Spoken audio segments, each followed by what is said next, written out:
Hello everyone, and thank you for joining me. I'm now going to be reading chapter 6 from the Goosebumps book, The Headless Ghost. Unlike a lot of the stories I read, which are standalone short tales, this is one complete book, so I really do recommend that you listen to the chapters in order. Each chapter is uploaded as a separate video, and I always make sure that I include the chapter number in the title of the video. So let's continue. "Excuse me," I cried. "Stephanie, what are you talking about?"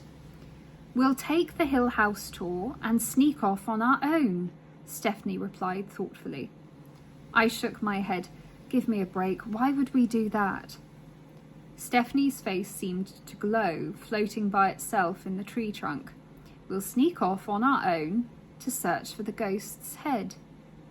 I stared back at her. "You're kidding, right?" I walked behind the tree and tugged her away from it. The floating head trick was starting to give me the creeps. "No, Dwayne, I'm not kidding," she replied, shoving me away. "We need a challenge. We need something new. Prowling around the neighborhood, terrifying everyone we know, that's just kid stuff. Boring." "But you don't believe the story about the missing head, do you?" I protested. "It's just a ghost story. We can search and search, but there is no head. It's all a story they made up for the tourists." Stephanie narrowed her eyes at me. "I think you're scared, Dwayne." "Huh? Me?" My voice got pretty shrill.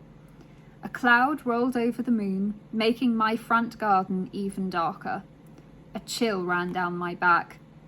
I pulled my jacket around me tighter. "I'm not afraid to sneak off from the tour and search Hill House on our own," I told Stephanie.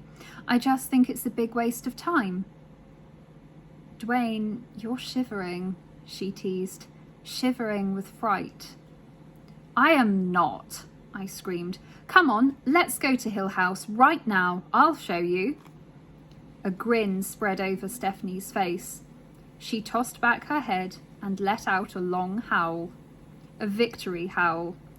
"This is going to be the coolest thing the Twin Terrors have ever done," she cried, slapping me a high five that made my hands sting. She dragged me up Hill Street. The whole way there, I didn't say one word.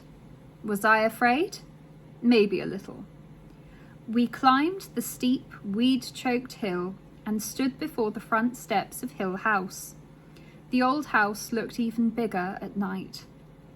3 stories tall, with turrets and balconies and dozens of windows, all dark and shuttered.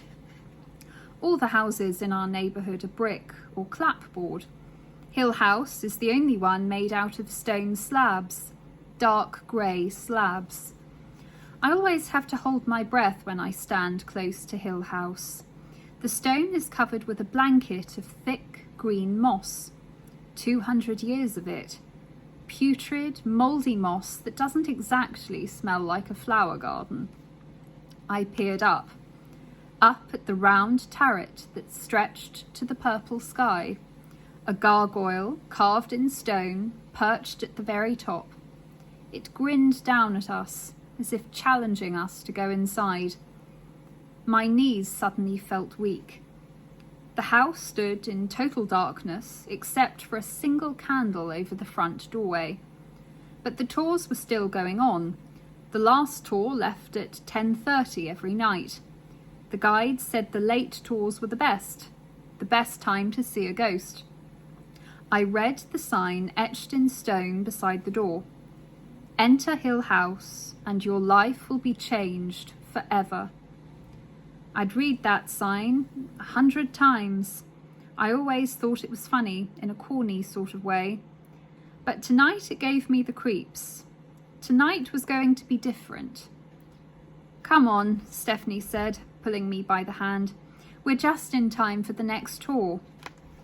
The candle flickered. The heavy wooden door swung open. By itself. I don't know how, but it always does that. "Well, are you coming or not?" Stephanie demanded, stepping into the dark entryway.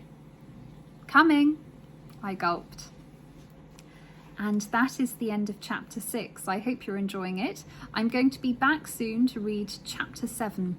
If in the meantime you would like to listen to any other stories, including others from the Goosebumps series, then please do have a look at the channel, and I hope that there's some there that will interest you. Thank you for spending your time with me today, and I hope to see you again soon. Bye!